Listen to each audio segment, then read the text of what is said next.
Always enjoy a chance to get to teach. Andy last week called and asked if I could fill in for Andy D tonight, and I said I'd be happy to do that.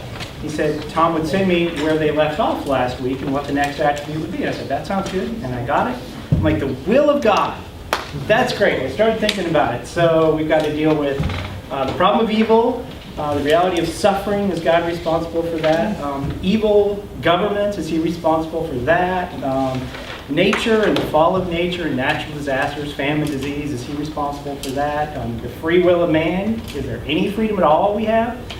Great, so this will be great. A real easy one. Thanks a lot, Andy. But seriously, I'm excited about it. This is a great topic. It's a very practical topic. Every single day, these ideas of God's will and what has he done and what is he responsible for and how is he in charge and how can we trust in him come up when we talk about the will of God. So these are really good topics and I am excited about it. So let's get started here. So anybody want to come up with a definition of the will of God?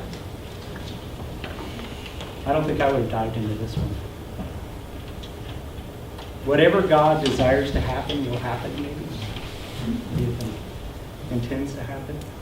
Well, we're using Wayne Grudem really to talk about this is kind of the basis of Andy's notes and teaching on theology.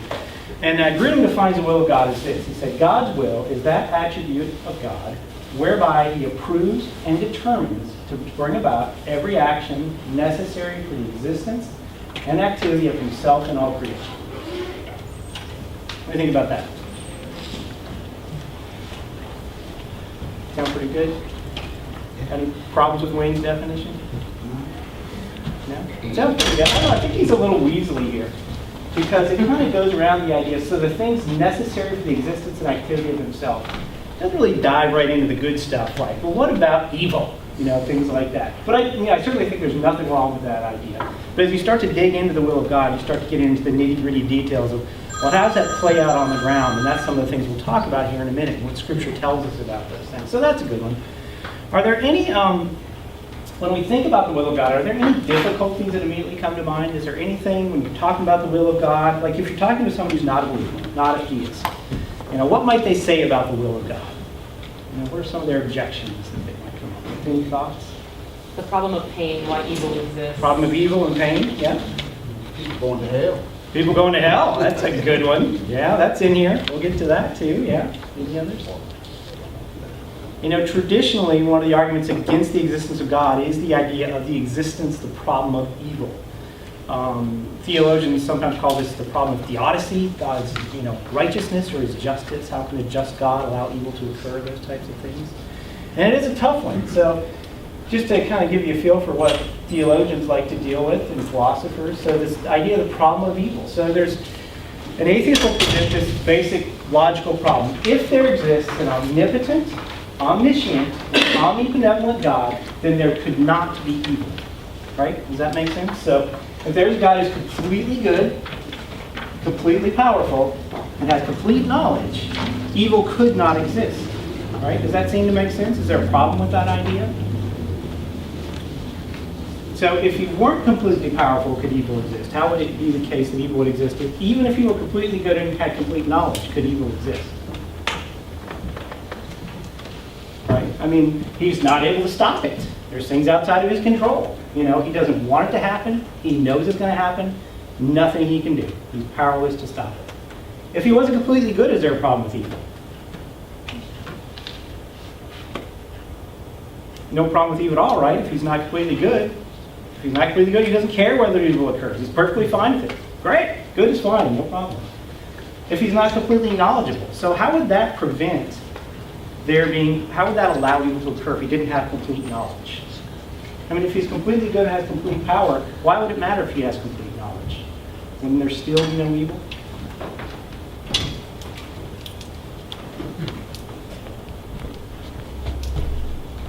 It's a tricky one, isn't it? So I actually got to teach about the omniscience of God. I think that's what I was talking about earlier. It seems to ring a bell. And this idea that God knows everything that has happened, is happening, or will ever happen. And so he's aware that something will occur. And basically because he knows evil is going to occur, he can then use his power to stop it from occurring. If he does not know it's going to occur, if he is not all knowledgeable, if he doesn't realize it's going to happen. He might be completely powerful and completely good, but he can't prevent it, because he can't prevent something you don't know is going to happen. And so that's how, if you don't have complete knowledge, evil can occur, even if you've got a completely good and completely powerful God. And there's types of theology that say that's exactly the case. There's a type of theology called the openness of God that says, of course, the process theology, but basically says God doesn't know what's going to happen.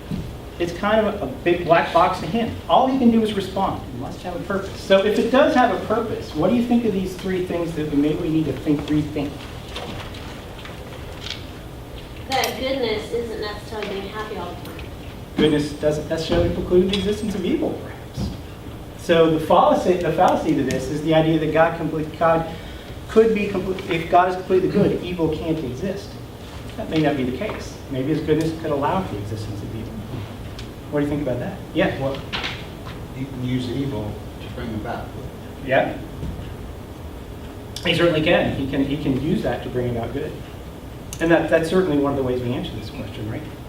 So the real question is there, I get to see the next slide, you guys don't. Is there a distinction between God's allowing evil and his authoring it? So if he does allow, so is God the author of evil, the agent that causes evil to occur, that causes it to occur? This is an easy one. You can answer. No, God is not the author of evil. I was trying to find the reference for that. Someone help me out here. Is it James? I think it's James. Yeah, I'm thinking it's James, yeah. He is not the author of evil. Right. He himself tempts Noah. He tempts Noah, right. I think that's James. I'm fairly certain. I'm sure Andy hasn't memorized in the whole passage, but we know that God is not the author of evil, the agent that causes evil himself.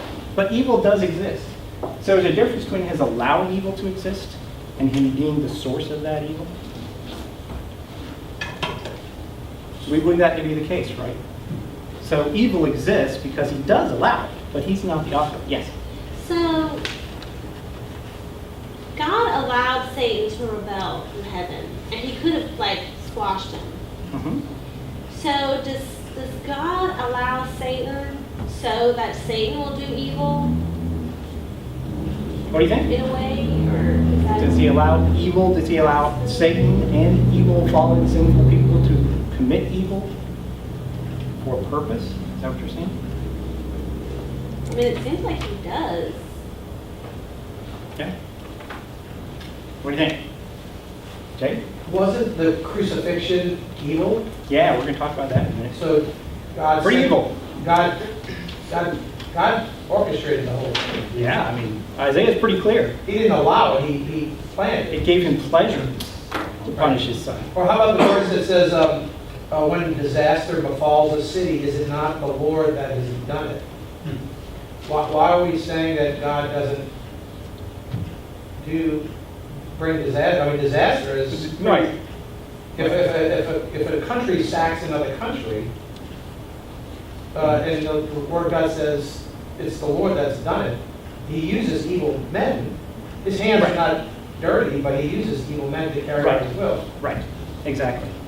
Yeah, I mean, I took Dr. Davis's Calvin class a few years ago, and Calvin's very clear about that. God certainly does allow men to do evil, and he intends that they do that for his purposes. So they're actually doing evil as part of his plan and his will. But they're the ones who commit the evil. Is that hard to chew on? That make your head, eyes bleed a little bit? It's a tough one. But that's really what we're talking about with the will of God. Even people doing evil things can be within God's will. And is he responsible for that evil? I mean, is he the author of that evil? I don't know. These are the types of things you think about when you struggle with this. So the question is, can evil be part of the goodness of God? Can evil have a purpose? Can have a bigger purpose? Can a particular act of evil, or more importantly, the existence of evil, have a larger purpose in God's goodness? Can it be part of the bigger picture that the goodness he desires to bring, his perfect goodness, the evil is part of that? It's necessary to fulfill something he desires to do. Well, originally, if people hadn't sinned, it would have been good. Mhm. So, there didn't have to be evil for God to have perfect creation. the thing is, Speak up, brother. if he was wanting to plan for a redemption, and redemption history, you can't have redemption history without evil. You can't have grace and mercy without evil. I mean, they don't, even, I mean, my kids and I, we talked about this to a certain point. I mean, I can build a computer program that does everything great and perfect, but it's, at the end of the day, it's still almost amoral in the sense that there's no chance for us to do anything wrong, and therefore, even for us to, in order to ability to appreciate God's grace or to respond in love to Him, we really couldn't do that unless the opposite were actually, It were really possible for us to disobey and sin. you know, in a sense. So could he made us truly capable of sinning and disobeying him, and we didn't do it? What do you think? I'm not answering that.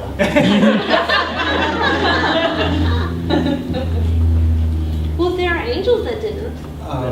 Yeah.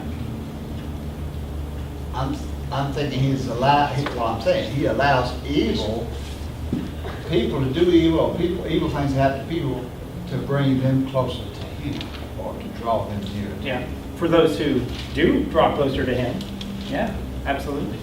Certainly can. And understand the consequences of their own sin. You know, the evil that's perpetrated by others or on them by the world, in a sense, the evil of the fallen world, is all part of the fall. In a sense, we're all responsible for the fall because we all sin ourselves. We choose to sin ourselves. Despite the fact that it's inevitable that we do, we still choose to do it. This is, again, one of those weird things. We absolutely will sin, and yet we are still responsible for that sin. You know, the interesting thing is when we think about it, can he allow something, can it be he allows, some things he allows for the sake of the greater good. Is that good only for God or for us?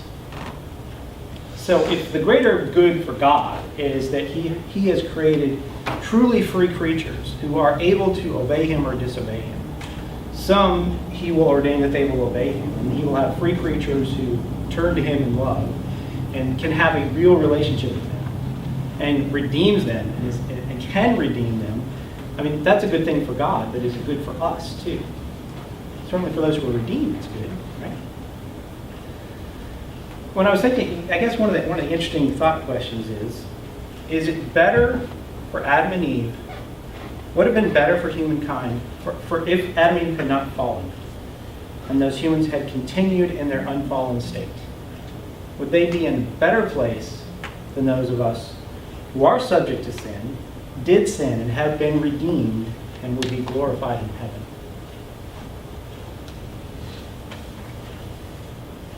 Is that a better thing to be glorified in heaven after the fall, after having been redeemed, and after having been glorified? Right? Is that a better thing for those people than those who would never have fallen? That's a tricky question. It is. I don't know that there's a real answer to it, but it's an interesting thought. I mean, to have lived a life without ever having to have dealt with sin and experience the ramifications of it in a lifetime, it would be a pretty wonderful thing, which is what I'm looking forward to in the end of my glorification. But having said that, it's so hard. It would be hard for a person like me then to appreciate what that would have been like, never having known the grace of God that delivered me from it. So, I mean, there are people who will be in that case, the unborn who are born, and there are others who will be in that state. So there are some who will, but I'm not sure what it would be like comparing those with them. Yeah, it would be interesting. Yeah, what do you think, Jay? Old Testament saints that are in heaven were given the gift of the Holy Spirit. Would yes or no? Yes, I think the answer is yes. Well, that's a good question. Well, some clearly the Holy Spirit came upon them to But the one speak that God's word. he eternally resided on. Well, that's a deep question too. Did the Old Testament believers have the Holy Spirit?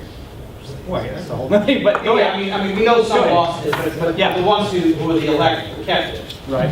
But I don't know if Adam and Eve they were made in the image of God, but I don't see anything that says that they were given the Holy Spirit. Well, he I would breathed think into them. Say what now? He breathed into them. Yes, but I can breathe into people. No, but God's breath is like the Holy Spirit. Say what? He breathed the life into them. Yeah. Like Jesus, breathed on them and gave them the Holy Spirit. We breathed into Judas too. But the Holy Yeah. Spirit. Yeah, no, I hear what you're saying. I think that's an interesting question. I mean, that's a great question. What's that? Judas wasn't When he sent all the disciples out 2 by 2, Judas was there. Right, but that wasn't the breathing part. But that's when he gave them all the Holy Spirit at the point. He certainly gave them the power to go Yeah. do these things. Yeah, no, that's a great question. You know, this is what theologians do, and this is why they're just totally useless to the world. I mean, you know, the old story about how many angels dance on the heaven and I mean, this is actually kind of practical, but here's a passage that I think is really interesting. It's a little enigmatic. But remember it says, even the angels long to look into these things? It seems to be the case that the angels envy the redeemed because they understand just on a level that the angels are simply not capable of understanding what it is to be fallen and redeemed by Christ. You know, so I think you could make the argument that we are better off having fallen and been redeemed than have never fallen. If that's the case, then the idea of goodness of God is it's better for us as well. And that evil occurred and that God redeemed us. And evil was inflicted upon Christ himself and he took our punishment on himself. I don't know. It's not, you know, it's not, you can't, I'm not going to die on that hill, but I think it makes sense. I think we can certainly say that we should all very seriously treasure the redemption that we have and the cost that it took. And we're going to talk about the suffering of Christ and how it's part of God's will. Yeah. Well, it does give God more glory than certainly his does. redeeming God. Yeah.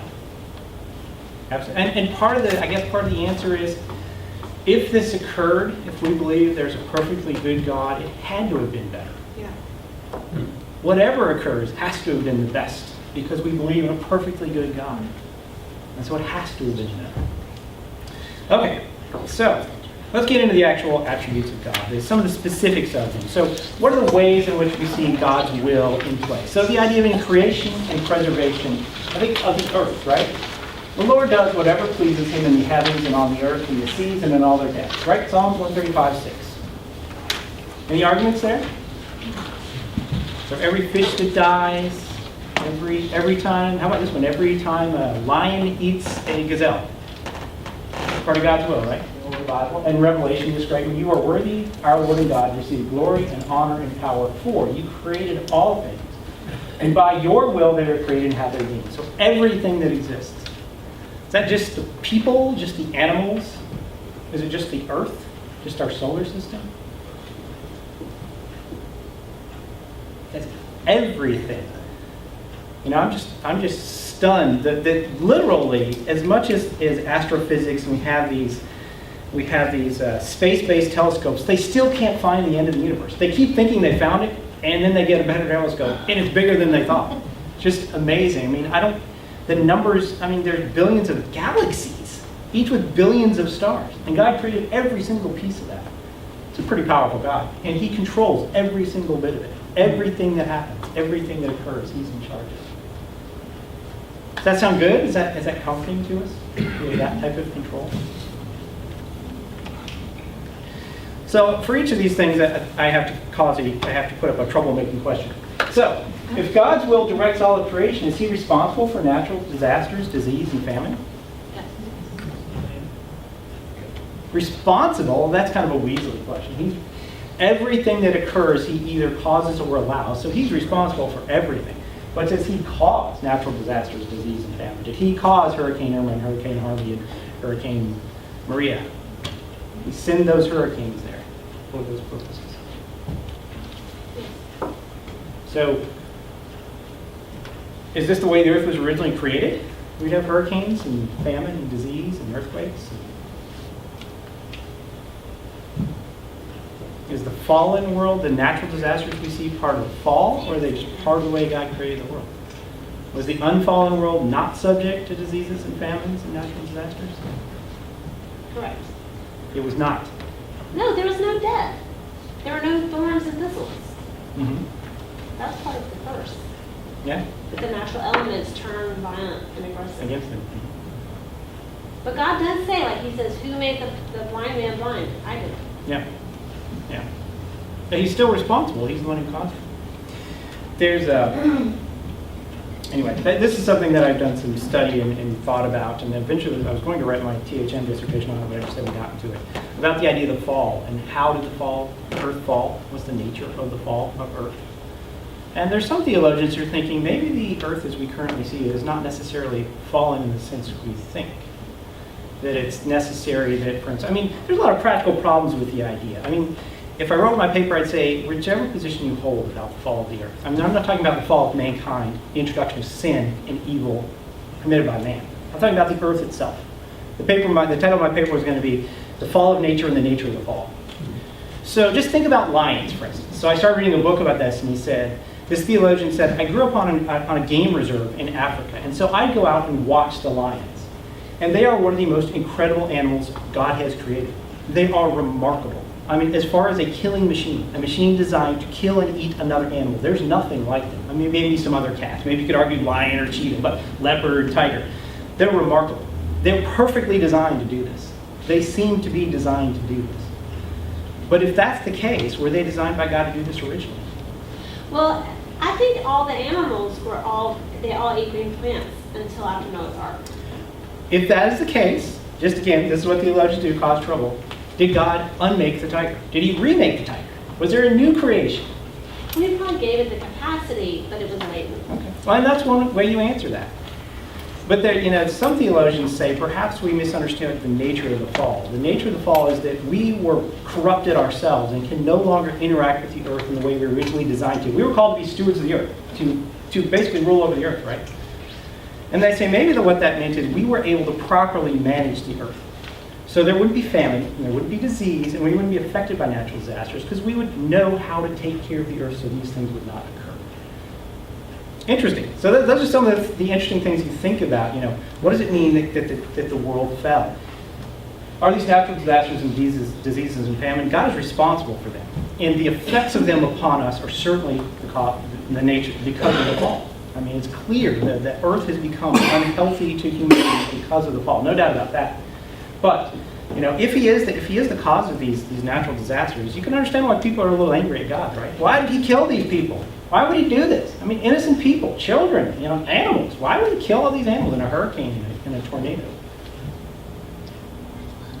It is a difficult thing to struggle with, right? And we really turn to the fall a lot of times to say it's because we have divorced ourselves from the creation God has given us. In our fall, we are subjected to these types of things. We are liable to death because of these types of things. And that's really the answer we give. And it's part of the punishment. It's part of us being reminded of the fact that we are not gods. We are completely dependent on him, and even the world around us, the only way that we can live peacefully and not be harmed by creation is being in a right relationship with God, which we've rejected. I think we all agree in the garden, man was not going to die because of nature. He was not going to die because of hunger or famine or an animal eating him or anything. That was not going to happen. He was subjected to death, physical death, because of the fall. And so that's our answer. That's why there's these diseases and things. And we have confidence that when God recreates the earth, we will no longer, again, be subject to natural disasters, disease, and famine. What the earth will look like, we don't know. Clearly there is going to be a new or remade heavens and earth, and we will no longer be subject to these types of things. Right now we are, and that's part of the fall. So that's how we answer these questions. People say, why would God allow this to occur? God allowed it to occur because we brought it upon ourselves by sinning and rejecting him and getting out of the right relationship with nature that he intended when he created this place for us. So when we look at each of these, it's God's will to use nature against us to remind him of our fallenness. Mm-hmm. I heard you just now say, you just said a new or remade earth. Yeah. I've been thinking about this because I know a lot of people at the seminary like to talk about this remade earth thing. But if that is, I've been thinking, if that is true, that it's just a remade earth and not a totally destroyed earth, then if it is true that man could live on another planet, then if it was just remade and God isn't destroying the whole universe, man can then come back to this remade earth. It makes no sense to me, a remade earth. It has to be, in my mind, total destruction. Man could escape the wrath. What I'm saying is, if it's just a remade earth, man could escape the wrath that's going to come on the earth and then come back afterwards. Do you understand what I'm saying? Yeah, this kind of brings up, this kind of gets into really geeky stuff, because I like science fiction and Star Wars and Star Trek and stuff. Could we go to another planet? Well, that's what they're Could we go saying. live on another planet? And if we Yeah, do, I don't think so. are we going to get away from the wrath of God? He's only going to destroy this earth, right? So if we get to Mars, it's all good. Elon Musk is right. It's all good. What do you think? Destroy the whole universe. He's going to destroy the whole universe. Well, that would solve that problem. I mean, certainly. Revelation says in the beginning, like a third of the stars are going to fall out and everything's Go to going Wake down. Forest and they'll tell you about how that didn't happen. Yeah. That's what they, I mean, that's what they tell. Yeah, no, it's a really, no, this is good stuff. I love this stuff. You know, I talked with my brother about this, you know, could we go live on another planet? Could there be other life on other planets? I don't even want to go there right now. I had a discussion with Andy Davis about this. It's an interesting thought, but yeah, this whole idea of the destruction of the earth, the recreation of the earth, Did you get an it's a good answer? question. He thinks that there's not life in the rest of the universe because when God destroys the universe, it doesn't seem fair to destroy them too, which makes some sense. What was Bill's question? He said, did Andy answer whether there's life on other planets? And that's what, and I don't think Andy wrote a dissertation on this. I think that was just off the top of his head, and it's a good answer. So don't quote me on that and tweet it, you know, Matt said that Andy said that there's life on other planets. So if he's wrong, everything Andy's ever taught is wrong. Yeah, don't go there. Some But, tape now. yeah, I just love this geeky stuff. I'm a computer developer. I love science fiction and garbage like that. And so if you talk about science and theology, I just get totally geek out. So we'll try to get off that because we could talk about that another time. But these are real practical things about the disaster, right? How do we answer those people who say, why Irma? Why Harvey? And you know, we certainly say God can bring good out of evil. That's part of the answer. But that's not the only reason evil occurs. Because not every evil act God brings good out. Does God bring evil out of every act for every human being? Does God bring good out? Right. Does he bring good out of every evil act for every human being? No. No biblical basis for that. For those who love the Lord, Those are called by his plan and purpose, absolutely. But for every human being, no. No, I mean, someone who's not a believer and is killed by a hurricane, that's not good. It's not good in one sense. It's good in that God is just and righteous, and they are evil and sinful and separated from him, and they deserve his wrath. But it's not good in one sense for them. Yeah, Yeah, I was just going to say, there are no innocent people. absolutely. That's perfectly the answer. Why would God allow good people to suffer? Well, that's the easy one. There's no good people. Problem solved. Answer over. Yeah. Which is part of the problem facing the modern person today, because they believe we are basically fundamentally good, right? People are good. Yeah. Because it's a relative amount of good. If you talk about a holy God, a little hard to hold yourself up to the standard. If you're talking about, well, I'm better than Hitler was, it's a pretty easy argument to make, right? So. Unless All you're right. Stalin. Unless you're Stalin. Well, I guess his definition of good is a little different. So, yeah. Okay, so creation preservation. That was a good one. Let's see. What other fun stuff? See, this stuff is all good. The will of God is awesome. Government. This is a really easy one to get through, right? The king's heart is in the hand of the Lord. He directs it like a water course wherever he pleases. Proverbs 21:1. Well, that sounds pretty good. Do we think God can direct the heart of a king to do what he desires? Well, of course. I mean, he used Pharaoh the way he wanted to. I love the story of Nebuchadnezzar, kings of Israel. You know that he could punish the pagan kings of the world around him. The Most High is sovereign over the kingdoms of men and gives them to anyone he wishes. Daniel's real good on this topic, right? Which is appropriate. More on Daniel. All the peoples of the earth are regarded as nothing. He does as he pleases with the powers of heaven and the peoples of earth. No one can hold back his hand or say to him, what have you done? You know, Psalms 2, why do the nations rage? Why do the rulers plot against the king and his anointed one? God in heaven laughs at them. You're kidding me, right? But this all sounds really good. But then we get to Romans 13:1-2, and tell me what you think of this passage. Let every person be subject to the governing authorities, for there is no authority except from God, and those that exist have been instituted by God. Therefore, whoever resists the authorities resists what God has appointed, and those who resist will incur judgment. Is that an easy one? I mean, who is Paul writing this to? The Romans. I don't know if we know for sure who the emperor was in, but it could have been Nero. That's a tough one to swallow. Isn't it? I mean, what about Hitler? What about Stalin? What about Pol Pot? What about Kim Jong-un? Do we believe that this is the case, that those authorities are in place, God put them there for a purpose? How do we deal with that? That's my question for you. Is he responsible for despots, for horrible, some of the most literally, I mean, they have the power to create, to do more. Just the volume of evil is so magnified by their power that it's hard to quantify how evil these people are. How do we deal with this question? If it's God's will that these people be in power, how can that be? Any thoughts? Yeah. But we do not always know God's purpose for our lifetime, like with Job. Mhm. But if we have faith, we know there is a good purpose. It's going to be good for his people. Mhm. And it's easy to swallow. Yeah, absolutely. And it's good for his people and his purposes. So why, maybe one possible explanation, why Pol Pot, why Hitler, Stalin, Genghis Khan, Idi Amin, the list goes on and on. Why? Because we are extremely fallen people, horribly fallen people, and we are all capable of this type of evil given the opportunity. That's the scary thought. Can you say something, Andy? Well, when I think about this, yes, God is sovereign. We have to understand, God is in control. But yet, what helps me when I think through that question you asked is Isaiah 10. And this idea where against the godless nation I send him, and against the people of my wrath I command him. But here, the key is verse 7. But he does not so intend, and his heart does not so think. And so God has a plan, and he will accomplish that plan. But the intention, and it's pure, and it's holy, and it's good. Though the intention of the kings that you're mentioning, and even at some level, our intentions are wrong. Our intentions are sinful. Mhm. Yet that we cannot thwart God's plan. So it helps me think through Isaiah 10. But did that intent, when it says I did not intend, is that the fact, does that mean I didn't intend for Hitler to be head, or I didn't? But no, he does not. God does not so intend Intend. as his heart does not so think. And so there's a different purpose. There's a different intent. What God is doing is good. What Nebuchadnezzar at one time, before God radically changed his life, was not. Mhm. It's like the story of Joseph, and what Joseph says to his What brothers, happened? right? Yeah, That you what meant it for happened? evil, God. Right. Yeah, absolutely. Yeah, I think back, this dates me, I know, because I remember the Cold War. So who remembers the Cold War here? Come on.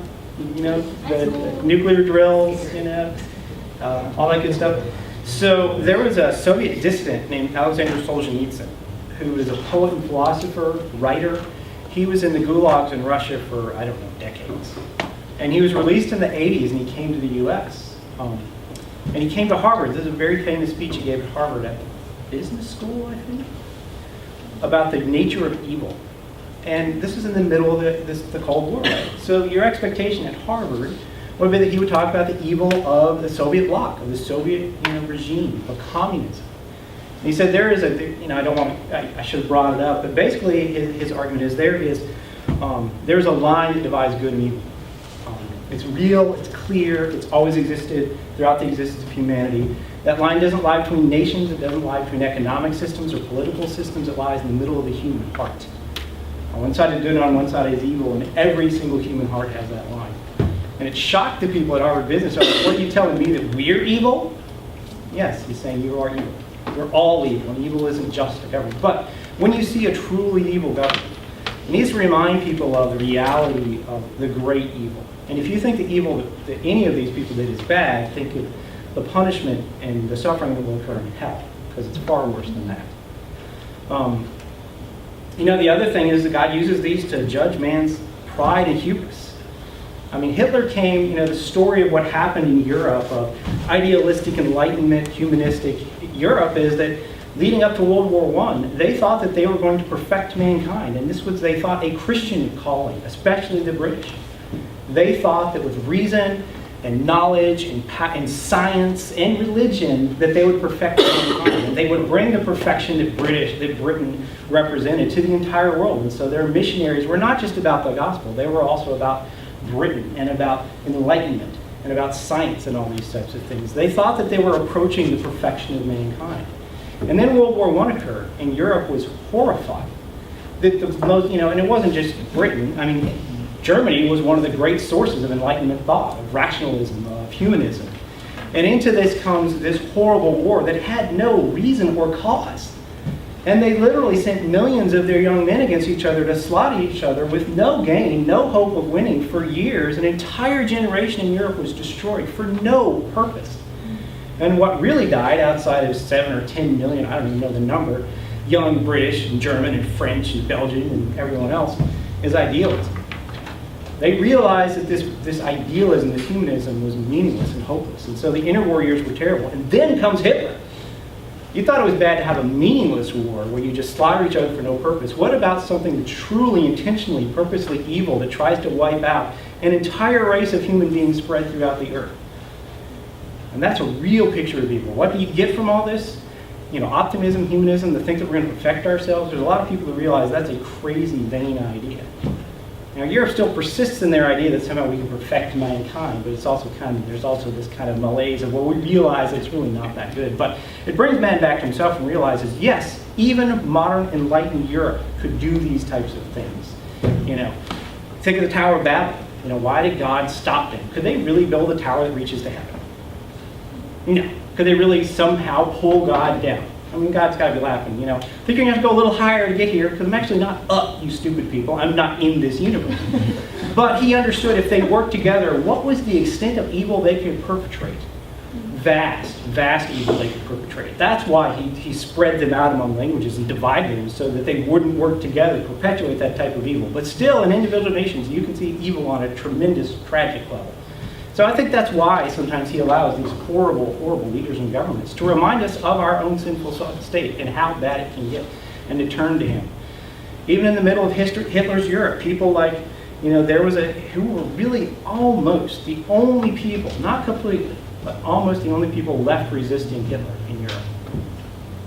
Confessing the evangelical church. Boldly giving up their lives, trying to assassinate him, do something to stop it. It was a small group of people, but they were very involved in the resistance movement because they understood the bigger picture, the bigger battle that was going on. So I think there's reasons why God allows these things to occur, but it doesn't mean it's easy. We certainly understand it's kind of difficult to understand these sometimes. So this is a really easy one: election and reprobation. It's a great passage from Romans. I know Andy's preached on this. I was not here for that. This is always an easy one, right? For he says to Moses, I will have mercy on whom I have mercy, and I will have compassion on whom I have compassion. It does not therefore depend on man's desire or effort, but on God's mercy. For the scripture says to Pharaoh, I raised you up for this very purpose, that I might display my power in you, and that my name might be proclaimed in all the earth. Therefore God has mercy on whom he wants to have mercy, and he hardens whom he wants to have pardon. One of you will say to me, then why does God still blame us? For who resists his will? But who are you, O man, to talk back to God?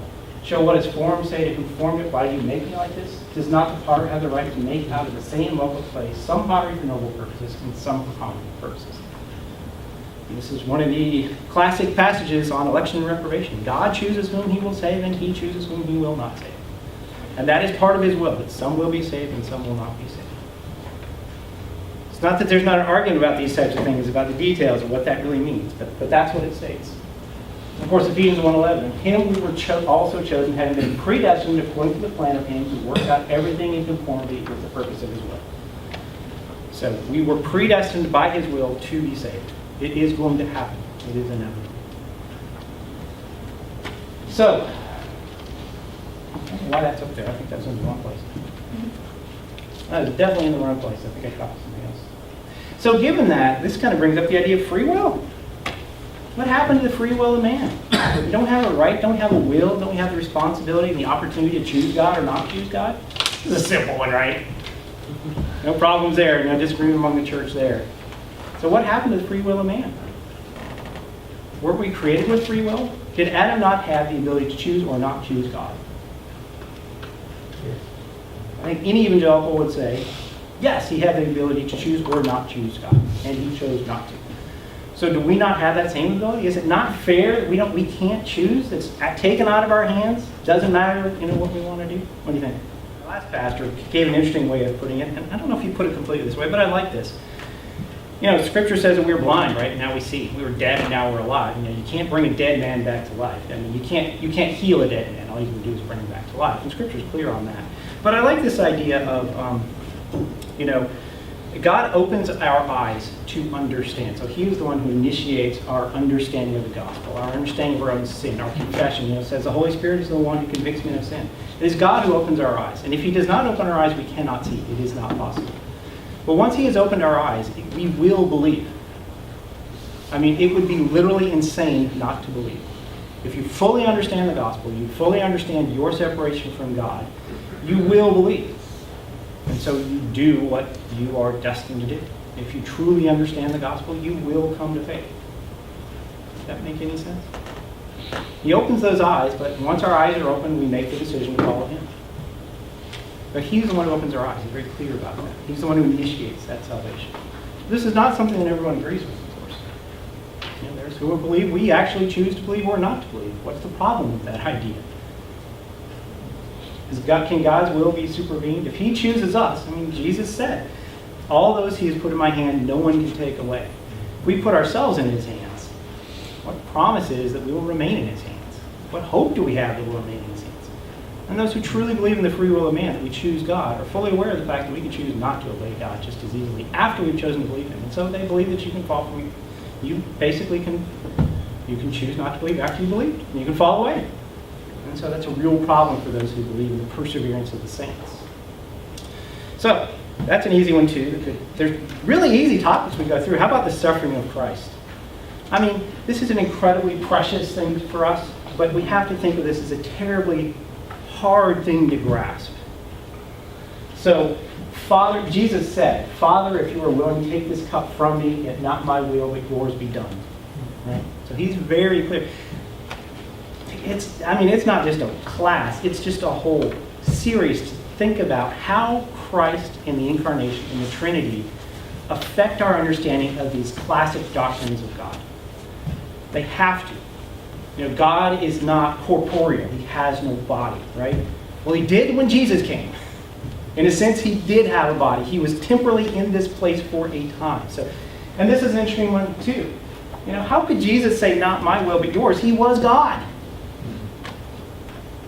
You know, this is where the idea of the Christology and his relationship to God and the Trinity is not a simple thing, and we can't fully understand it. But in some sense, he did have his own will, but he submitted himself to the will of God. It was God the Father who chose that he does this. And yet Christ came fully expecting and knowing he would do this.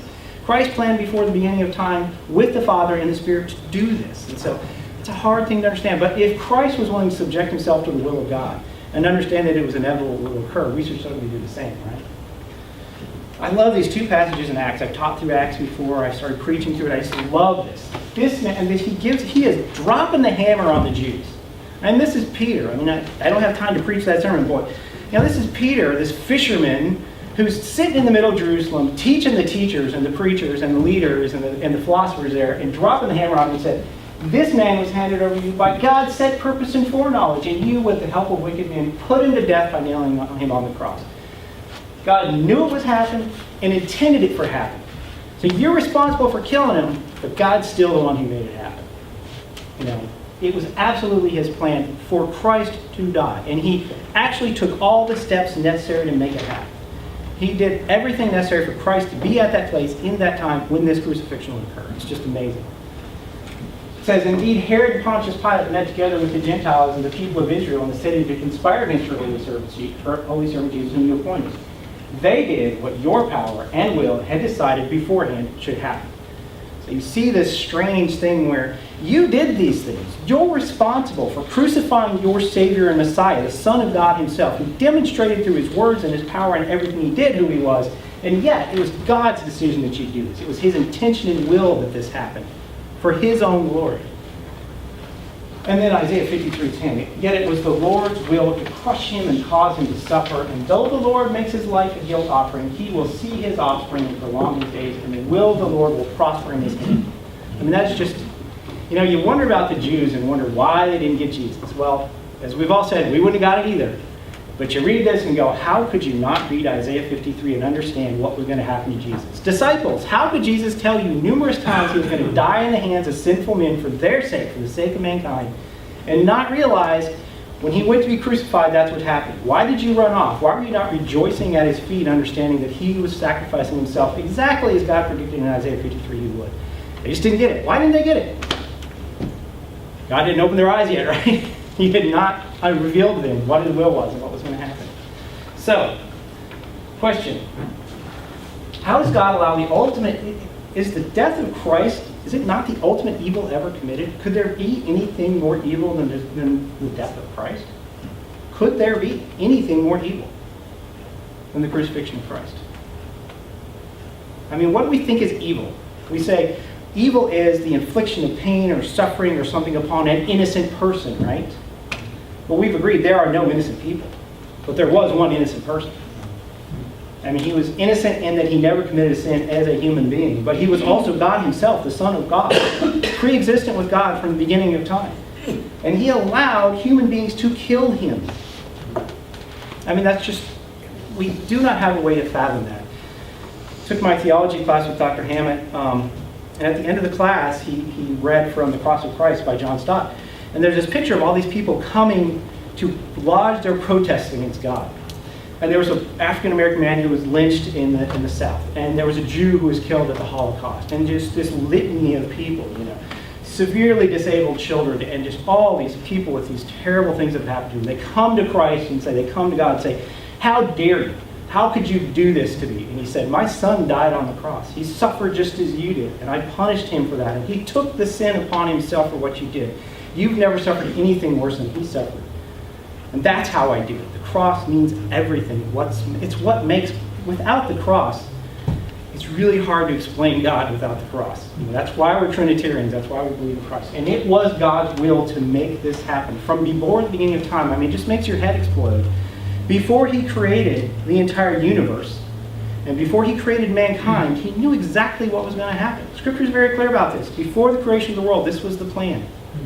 That he would create human beings who were capable of disobeying him, would disobey him, would cause the fall of creation and incredible evil, and he would redeem them through his own action, through sending his own son to die for them. So if that's his will, it's a little easier for us to deal with evil around us. His will was that his son would be crushed for our iniquities. So, 4 minutes left. What else do we have? Regeneration. So he chose to give us birth through the word of truth, that we might be a kind of first fruits for all he created. Sanctification. Therefore, my dear friends, as you would always obey, not only in my presence, but now much more in my absence, continue to work out your salvation with fear and trembling. For it is God who works in you the will and act according to his good purpose. That just makes my head hurt. Go do these things. Go work out your salvation. For those of us who believe in salvation by grace through faith alone, you got to deal with that passage. Work out your salvation with fear and trembling. But it is God who works in you to will and to act. So go do these things that will flesh out. This is what we understand sanctification, making ourselves become more like Christ. Become more like Christ. Become more like Christ. Do that with fear and trembling. But it's God who both gives you the desire to do it and the ability to do it. So God's will is directing us and energizing us, but we're still told to do it. It's hard. There's something we do, but God makes us do it and want to do it. It's remarkable. It's all God's will. And even the sufferings of believers, it is better if it is God's will to suffer for doing good than for doing evil. Well, that's an easy one, all right? I mean, it's easy to say. It's easy. No one's going to look at a martyr. We talk about martyrs lightly. There's martyrs that are happening today, right now, in places of the world. And so it's so easy for us to think about martyrs. But when you think about that, if God says, it's so black and white, obey me, follow me, turn from Islam, turn from Buddhism, turn from Shintoism, turn from whatever you're doing, turn from paganism, whatever you're doing, or, if you become a Christian, we will kill you. It happens every day. So it's easy to see that that's something that glorifies God. It brings him glory. And there's nothing good about suffering for doing evil. When you do evil and you're punished for it, or you reap the consequences of that evil, there's nothing good about it. It's easy. One thing I wonder about, so he's talking about, has been granted you on behalf of Christ, not only believe in him, but also to suffer. This whole idea of suffering is just, again, a whole other sermon. It's awesome. But the question I have, and we're out of time. We've got about 1 minute left, is there a kind of suffering that's neither for doing good or doing evil? Is there suffering that is just part of the fallen condition of man? Do we gain from that suffering? What do we gain from that? Just suffering, physical illness, mental illness, emotional illness, poverty, hunger, what? Just not having a purpose. I mean, is there real suffering in this world? And we're not being punished because we did something wrong. We're not being punished because we did something, because we're doing something right. It's just part of the condition, the human condition. And when it talks about count it pure joy, brother, when you experience suffering of all trials of all kinds, because it can make you grow in your faith. Does that suffering exist, do you think? Do you experience that suffering? It's sometimes hard to see purpose or meaning, that God has a will in that suffering. It does for me sometimes. It does for our family sometimes when we go through difficult things. But it is God's will that this occurs. It's His will so that we rely on Him, we trust in Him, that He gives us grace to get through this, and also that we